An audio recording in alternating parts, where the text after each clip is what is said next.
देश के सैनिकों को ठिका पर भर्ती करने के लिए कह रहे हैं ये भी बात, तो क्यों ना ऐसा हो कि पीएमओ को ही ठिका पर भर्ती कर दे। जब सेना के भी पद को आप ले जाते हैं कॉन्ट्रैक्ट और ठेका पर, जब सेना ही सुरक्षित नहीं है तो बाकी रोजगार का आप छोड़ दीजिए। मोदी जी है क्या है कि आप भी पकौड़ा तलने आ जाइए रोड पे, हम लोग के साथ में सिखाइए पकौड़ा तलेंगे। है वो भी रोजगार। अरे तो जब वो चाय बेच के प्रधानमंत्री बन सकते हैं तो पकौड़ा भी तो तल सकते हैं। मोदी जी कोई अच्छा सपना देखे होंगे और आज युवाओं के साथ मजाक करने का उनका मौका किया मन किया होगा, इसीलिए एक मजाक में एक ट्वीट कर दिया कि चलो हम भी युवाओं के साथ मजाक करते हैं। बेरोजगारी दर सबसे ज्यादा है देश में। 8 सालों के बाद उनको रोजगार का याद आया। मोदी जी पर भरोसा कैसे रहेगा? श्वेत पत्र जारी करे मोदी जी, श्वेत पत्र जारी करके बोले कि हमने पहले गलती किया था, माफी मांगे। आपने तो अंबानी अडानी को आपदा में अवसर प्रदान कर दिया। हमारा इनका भरोसा नहीं है, दम नहीं है।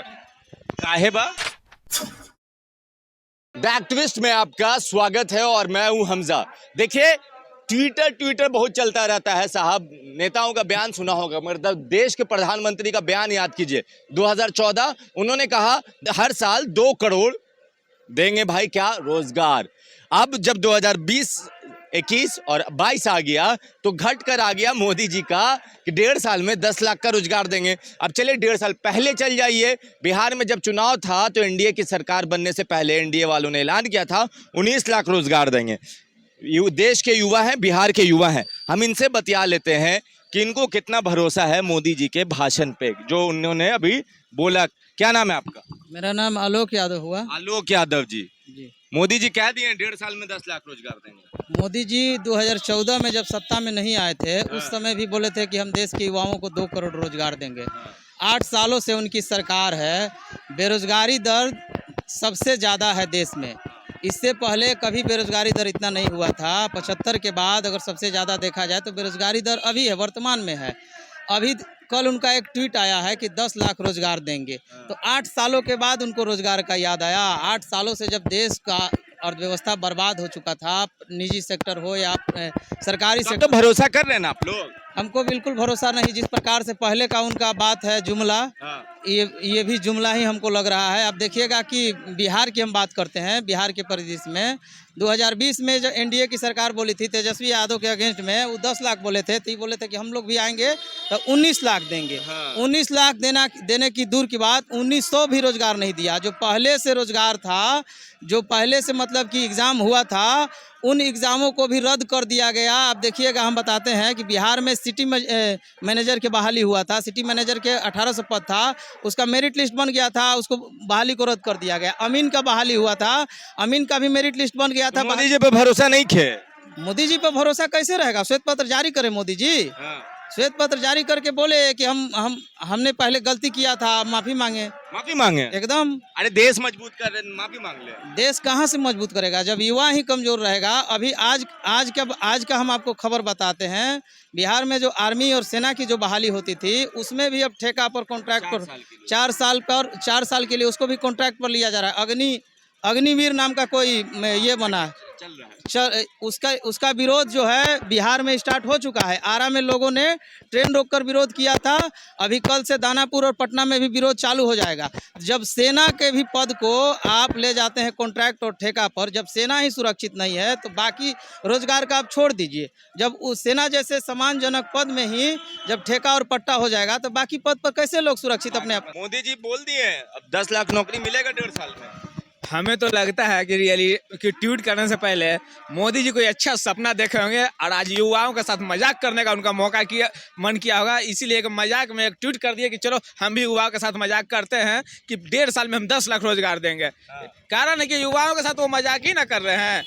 चुनाव जीतने से पहले जब सत्ता में पहला बार उनको आना था 2019 में, 2014 में, हाँ, तो कहते थे कि हम 2 करोड़ सरकारी नौकरियाँ देंगे हर साल। और वो नौकरी जब चुनाव हुआ, युवाओं ने उनका भरोसा किया, बहुत पूर्ण बहुमत से एकदम सरकार उनका बना।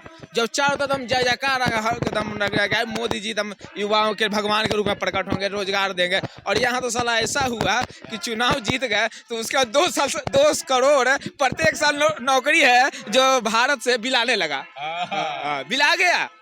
और देख रहे कि डेली का डेली फलना चीज चिलना चीज करके रेलवे का ये बहाली पद को समाप्त कर दे रहा है कि परमा ऐसा समाप्त किया जा रहा है कि फ्यूचर में उसे बहाली नहीं होगा।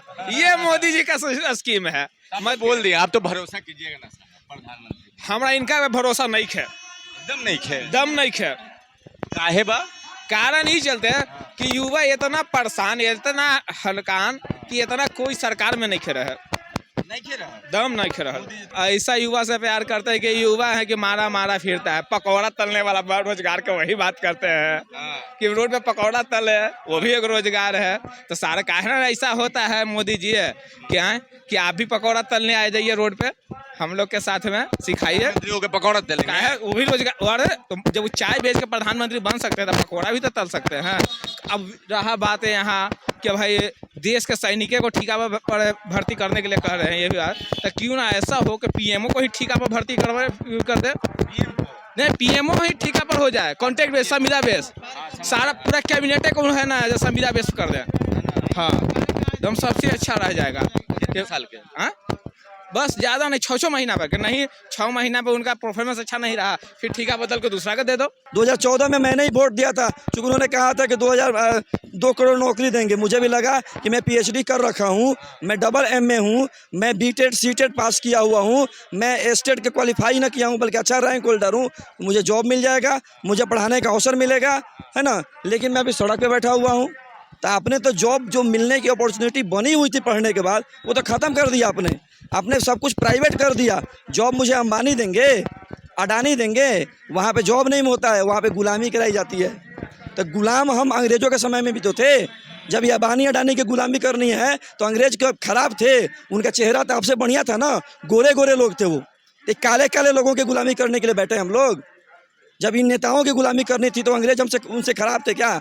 बहुत सुंदर चमड़ी थी उनकी। मुझे तो लगता है कि न्याय भी उनका अच्छा था। लेकिन एक फ़र्क यही है कि हम लोगों को बताया जाता है, इतिहास हम लोग पढ़ते हैं कि उन्होंने हमारे देश का शोषण किया। आप क्या कर रहे हैं? आप मजबूत कर रहे हैं। आप भी शोषण ही कर रहे हैं। सारा गरीबों का पैसा चूस करके दिन रात हम मेहनत करते हैं, दिन रात मेहनत करके 200-400-500 रुपये कमाते हैं, और आप 150 रुपया पेट्रोल में 100% टैक्स वसूल कर लेते हैं। आप आए हैं हमजा जी, बाइक से आए होंगे, कितना का पेट्रोल भरवाए? 17 रुपया, बहुत महंगा। 17 रुपया में 80 रुपये सरकार का टैक्स है। आप टैक्स भर के आए हैं यहाँ पे हमसे बात करने के लिए। आप कहते हैं सरकार में गरीबी है। हम जब इतना टैक्स एक आम आदमी दे रहा है, आप एक गमछा खरीदते हैं तो टैक्स देते हैं, एक मोबाइल खरीदते हैं तो टैक्स देते हैं, बाल कटवाते हैं तो टैक्स देते हैं, सुबह से सोने से लेकर के जगने तक टैक्स भरते हैं, और हमारे देश की स्थिति बद से बदतर होती जा रही है। फ़ायदा किसको हो रहा है? अमीरों को। कौन अमीर है? नाम सबको जानता है, अंबानी है, अडानी है, पूंजीपति है। तो ये मजाक नहीं हो रहा, तो क्या हो रहा है साहब? रेलवे उन्हीं को दे रहे हैं, एयरपोर्ट उन्हीं को दे रहे हैं, सब कुछ उन्हीं के नाम कर रहे हैं, बेच रहे हैं। तो कोरोना काल में युवाओं को मौका मिलना चाहिए था, जो स्थिति हुई थी बेरोजगारी की, लेकिन आपने तो अंबानी अडानी को आपदा में अवसर प्रदान कर दिया। आप लोगों के माध्यम से तो उन लोगों को पता चलता है कि उनकी प्रॉपर्टी, उनकी आमदनी 500 गुना, दुगनी तुगनी नहीं, 500 गुना बढ़ गई। जुड़े रहे हमारे साथ, तब तक के लिए आपका बहुत बहुत धन्यवाद।